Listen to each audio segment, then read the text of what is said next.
दोस्तों हमारे चैनल से जुड़े रहिए और इसको सब्सक्राइब करना ना भूलें। चलिए आज का वीडियो शुरू करते हैं कुछ अमेजिंग फैक्ट्स के साथ।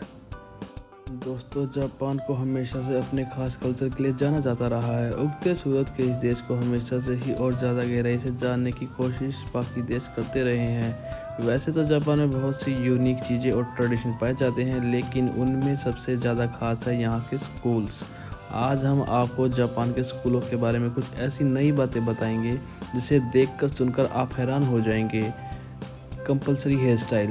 ज़्यादातर देशों में आप स्कूल में अपने बाल जैसे चाहे रख सकते हैं।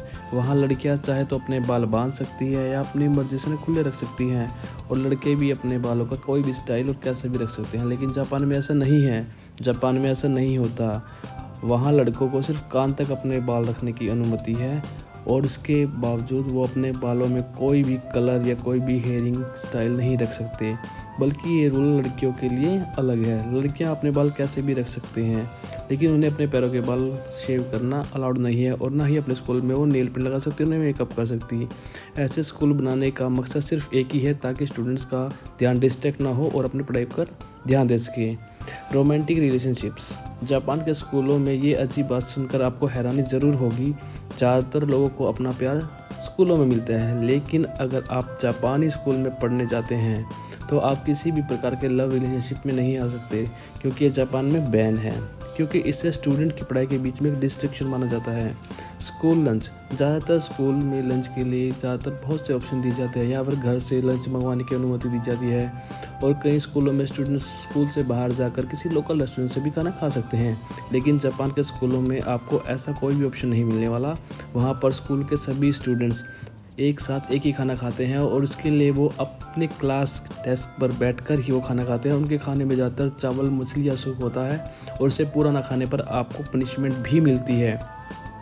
जेनिटोरियल ड्यूटीज़। ज़्यादातर स्कूलों में साफ़ सफाई के लिए सफाई कर्मी रखे जाते हैं, जो हर दिन स्कूल की सफाई करते हैं। स्कूल की छुट्टी होने के बाद भी वे देर तक वहाँ रुकते हैं और पूरे स्कूल की सफाई करते हैं।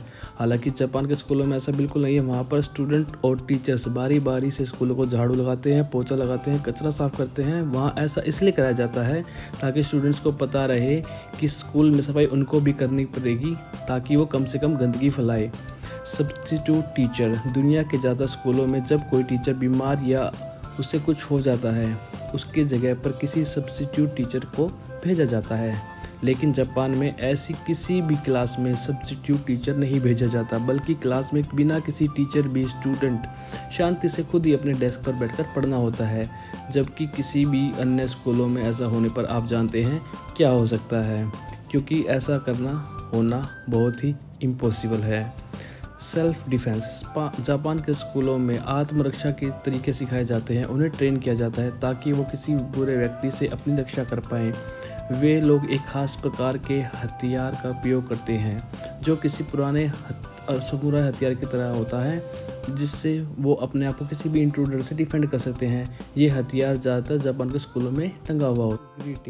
ग्रीटिंग्स जापान के सबसे पुराने कल्चर का अहम पार्ट है। ग्रीटिंग्स यानी खुद को थोड़ा झुकाकर सामने वाले व्यक्ति को सम्मान देना।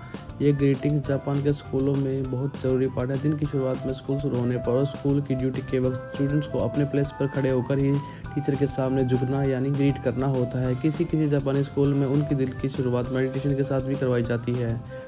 एब्सेंटीज़म और पंक्चुअलिटी। जापान के स्कूलों में कोई भी स्टूडेंट अपनी क्लास में लेट नहीं हो सकता या उसे मिस नहीं कर सकता, जब तक कि ऐसा करने के लिए उसके पास कोई ठोस वजह ना हो, और हो भी क्यों ना, ऐसा होना काफ़ी ज़रूरी है। लेकिन ये बात यहीं पर ख़त्म नहीं होती। वहाँ पर स्कूलों में आप स्टूडेंट्स को अपनी घड़ी को घूरते हुए नहीं देख पाएंगे कि कब अपनी क्लास छूटे और कब वे घर जाएं, बल्कि ज़्यादातर स्टूडेंट स्कूल के बाद एक्स्ट्रा क्लास, टीचर सपोर्ट और एक्स्ट्रा स्कूल वर्कशॉप के स्कूल में रुकते हैं। यूनिफॉर्म्स।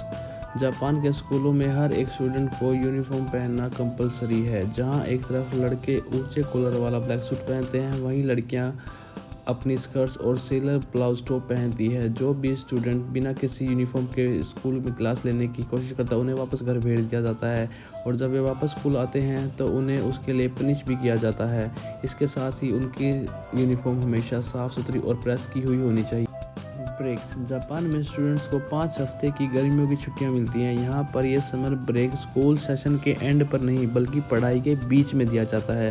अपने समर ब्रेक में ये स्टूडेंट्स किसी भी प्रकार की फैमिली वेकेशन पर नहीं जाते, ना ही वीडियो गेम्स खेलते हैं, बल्कि अपना ज़्यादातर समय वर्कशॉप और ऑनलाइन क्लासेज में पढ़ते हुए बिताते हैं।